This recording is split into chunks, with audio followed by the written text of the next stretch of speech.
प्रेम से बोलिए प्रिय भक्तगणों, जय बजरंगबली। नमस्कार प्रिय भक्तगणों, स्वागत है आप सभी का आपके अपने चैनल ज्ञान अर्थ में। आप सभी का दिन शुभ और मंगलमय हो। श्रोताओं, आज नवरात्रि का तीसरा दिन है और इसी के साथ आज मंगलवार का भी दिन है, जिसकी वजह से नवरात्र होने की वजह से मंगलवार के दिन का महत्व और भी बढ़ जाता है। आज के दिन मंगलवार का दिन भगवान बजरंगबली को समर्पित है। आज के दिन जो भी साधक सच्ची श्रद्धा के साथ भगवान बजरंगबली की पावन एवं प्रचलित व्रत कथा का रसपान करता है, उनके सभी मनोरथ शीघ्र ही पूर्ण होते हैं। आइए ध्यान लगाकर रसपान करते हैं भगवान संकट मोचन बजरंगबली की पावन एवं प्रचलित व्रत कथा। एक बार नैमिषारण्य तीर्थ में 80,000 मुनि एकत्र होकर पुराणों के ज्ञाता श्री सूत जी से पूछने लगे, हे महामुने, आपने हमें अनेक पुराणों की कथाएं सुनाई हैं। आप कृपा करके हमें ऐसा व्रत और कथा बताएं जिसको करने से संतान की प्राप्ति हो तथा मनुष्य को रोग शोक अग्नि सर्व दुख आदि का भय दूर हो, क्योंकि कलियुग में सभी जीवों की आयु बहुत ही कम है। फिर इस पर उन्हें रोग चिंता के कष्ट लगे रहेंगे, तो फिर वह श्री हरि के चरणों में अपना ध्यान कैसे लगा सकेंगे। श्री सूत जी बोले, हे मुनियों, आपने लोक कल्याण के लिए बहुत ही उत्तम बात पूछी है। एक बार युधिष्ठिर ने भगवान श्री कृष्ण से लोक कल्याण के लिए यही प्रश्न किया था। भगवान श्री कृष्ण और युधिष्ठिर का संवाद तुम्हारे सामने कहता हूँ, ध्यान देकर सुनो। एक समय पांडवों के सभा में श्री कृष्ण जी बैठे हुए थे। तब युधिष्ठिर ने भगवान श्री कृष्ण से प्रश्न किया, हे प्रभु नंद नंद गोविंद, आपने मेरे लिए अनेकों कथाएं सुनाई हैं। आज आप कृपा करके ऐसा व्रत या कथा सुनाएं जिसके करने से मनुष्य के रोग चिंता का भय समाप्त हो और उसको पुत्र की प्राप्ति हो। हे प्रभु, बिना पुत्र के जीवन व्यर्थ है। पुत्र के बिना मनुष्य नरकगामी होता है। पुत्र के बिना मनुष्य पितृ ऋण से छुटकारा नहीं पा सकता और न ही उसका पुण्य नामक नरक से उद्धार हो सकता है। अतः पुत्रदायक व्रत बतलाएं। श्री कृष्ण बोले, हे राजन, मैं एक प्राचीन इतिहास सुनाता हूँ, आप उसे ध्यान पूर्वक सुनो। कुंडलपुर नामक एक नगर था। उसमें नंदा नामक एक ब्राह्मण रहता था। भगवान की कृपा से उसके पास सब कुछ था, फिर भी वह दुखी था। इसका कारण यह था कि ब्राह्मण की स्त्री सुनंदा के कोई भी संतान न थी। सुनंदा पतिव्रता थी, भक्ति पूर्वक श्री हनुमान जी की आराधना करती थी। मंगलवार के दिन व्रत करके अंत में भोजन बनाकर हनुमान जी को भोग लगाने के बाद स्वयं भोजन करती थी। एक बार मंगलवार के दिन ब्राह्मणी गृह कार्य की अधिकता के कारण हनुमान जी को भोग न लगा सकी, तो इस पर उसे बहुत दुख हुआ। उसने कुछ भी नहीं खाया और अपने मन में प्रण किया कि अब तो अगले मंगलवार को ही हनुमान जी का भोग लगाकर अन्न जल ग्रहण करूंगी। ब्राह्मणी सुनंदा प्रतिदिन भोजन बनाती, श्रद्धा पूर्वक पति को खिलाती, परंतु स्वयं भोजन नहीं करती और मन ही मन में श्री हनुमान जी की आराधना करती थी। इस प्रकार 6 दिन गुजर गए और ब्राह्मणी सुनंदा अपने निश्चय के अनुसार भूखी प्यासी निराहार रही। अगले मंगलवार को ब्राह्मणी सुनंदा प्रातःकाल ही बेहोश होकर गिर पड़ी। ब्राह्मणी सुनंदा की इस असीम भक्ति के प्रभाव से श्री हनुमान जी बहुत ही प्रसन्न हुए और प्रकट होकर बोले, सुनंदा, मैं तेरी भक्ति से बहुत ही प्रसन्न हूँ, तू उठ और वर मांग।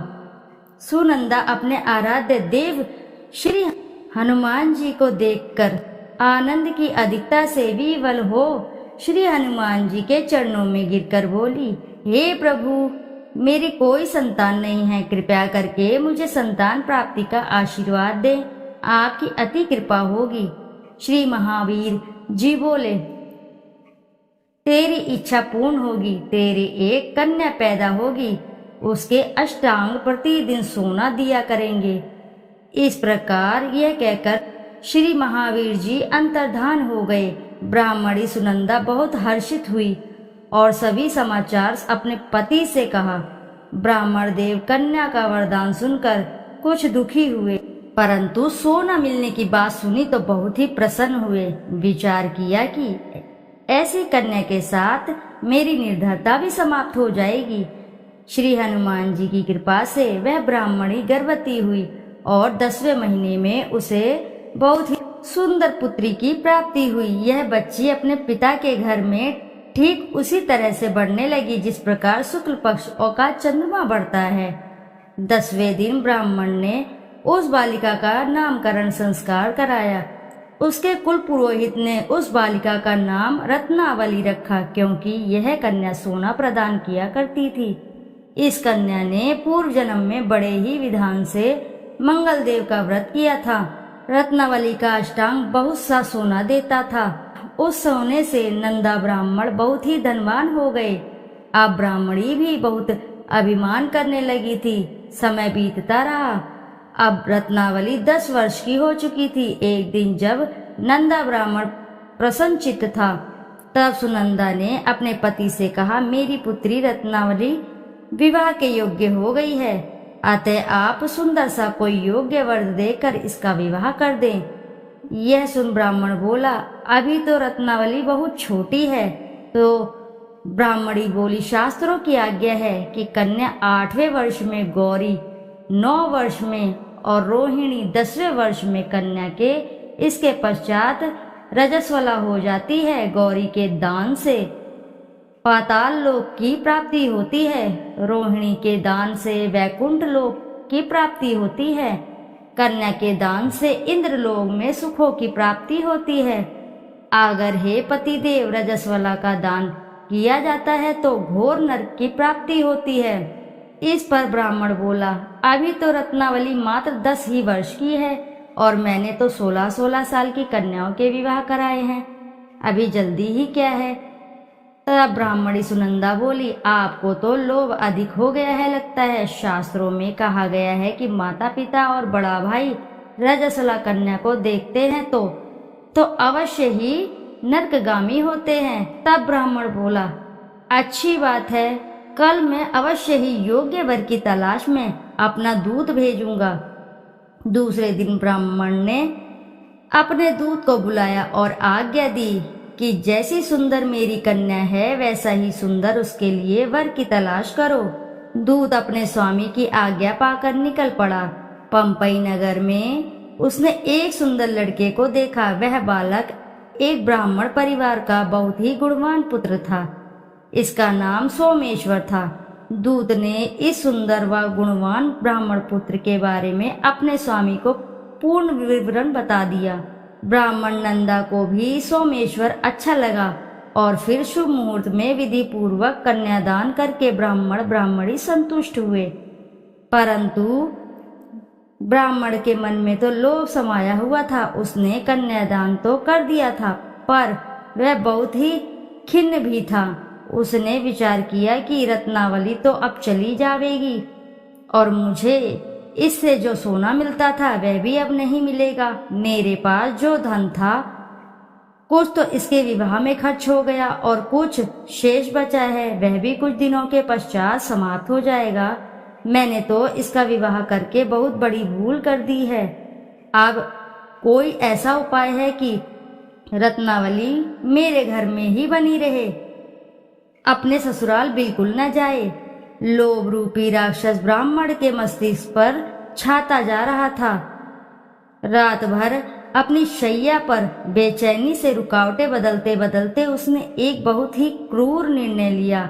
उसने विचार किया कि जब रत्नावली को लेकर उसका पति सोमेश्वर अपने घर के लिए जाएगा तो वह मार्ग में ही छिपकर सोमेश्वर का वध कर देगा और अपनी लड़की को अपने घर ले आएगा, जिससे नियमित रूप से उसे सोना भी मिलता रहे और समाज का कोई मनुष्य उसे दोष भी नहीं दे सकेगा। प्रातःकाल हुआ। नंदा और सुनंदा ने अपने जमाई तथा लड़की को बहुत सारा धन देकर विदा किया। सोमेश्वर अपनी पत्नी रत्नावली को लेकर ससुराल से अपने घर की ओर चल दिया। ब्राह्मण नंदा महालोभ में वशीभूत हो वह अपनी मति खो चुका था। पाप पुण्य को उसे विचार बिल्कुल भी नहीं आ रहा था।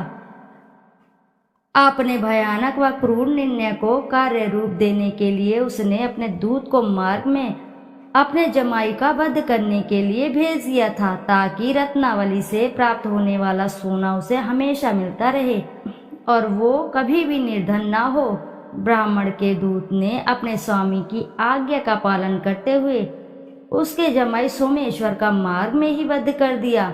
समाचार प्राप्त कर ब्राह्मण नंदा के मार्ग में पहुंचा और रुदन करती अपनी पुत्री रत्नावली से बोला, हे पुत्री, मार्ग में लुटेरों ने तेरे पति का वध कर दिया है। भगवान की इच्छा के आगे किसी की कोई बस नहीं चलता है। अब तू घर चल, वहां पर रहकर ही शेष जीवन व्यतीत करना। जो भाग्य में लिखा है वही होगा। अपने पति की अकाल मृत्यु से रत्नावली बहुत ही दुखी हुई।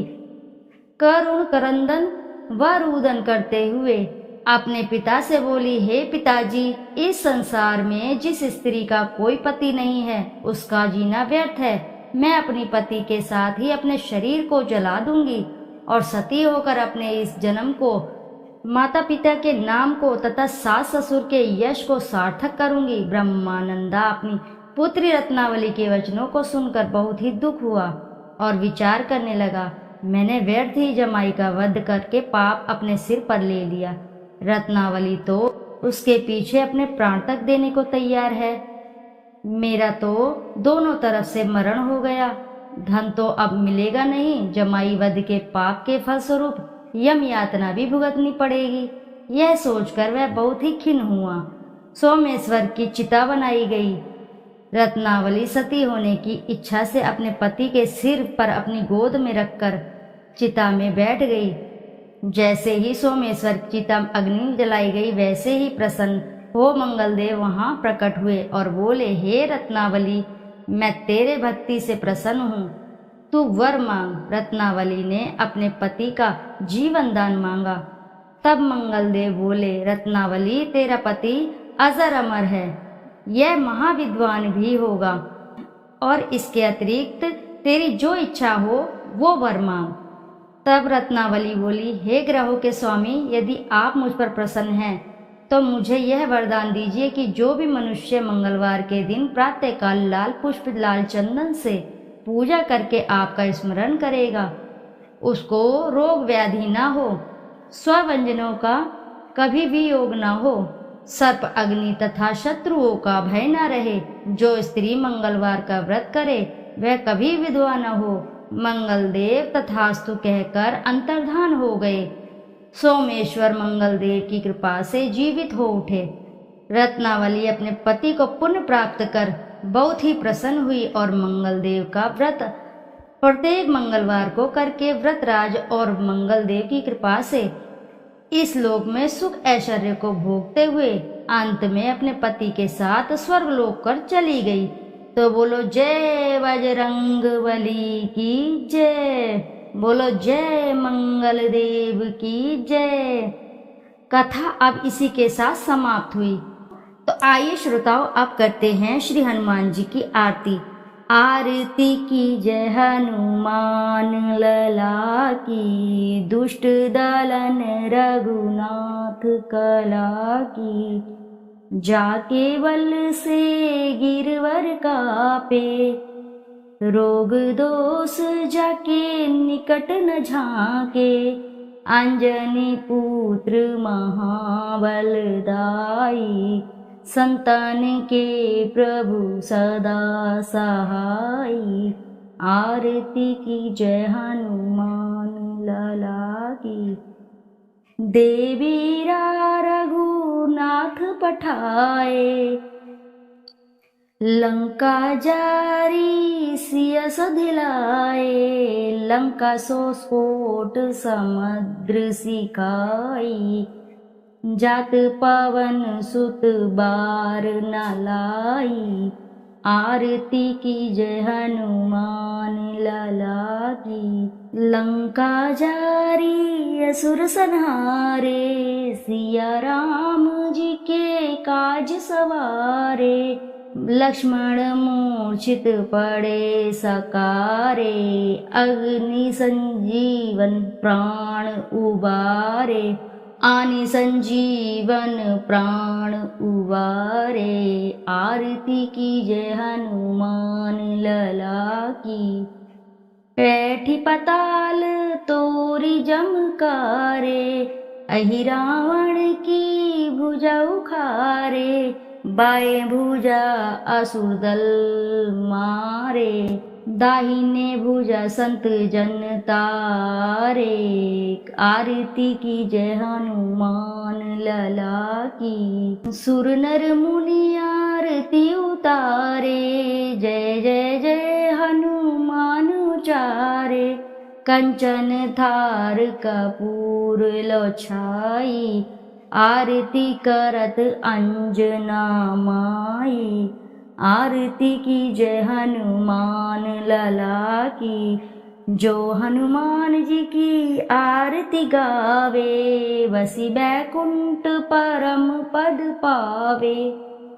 आरती कीजय हनुमान लला की, दुष्ट दलन रघुनाथ कला की। बोलो जय बजरंगबली की जय, पावन पुत्र हनुमान जी की जय। श्रोताओं, यदि आपको कथा अगर अच्छी लगी है तो वीडियो जरूर लाइक करें और साथ ही चैनल को सब्सक्राइब करें, और एक बार अपनी सच्ची श्रद्धा से कमेंट बॉक्स में जरूर लिख दें जय बजरंगबली की जय। फिर मिलते हैं आपसे ऐसे ही किसी नई कथा कहानी में, जब तक के लिए नमस्कार।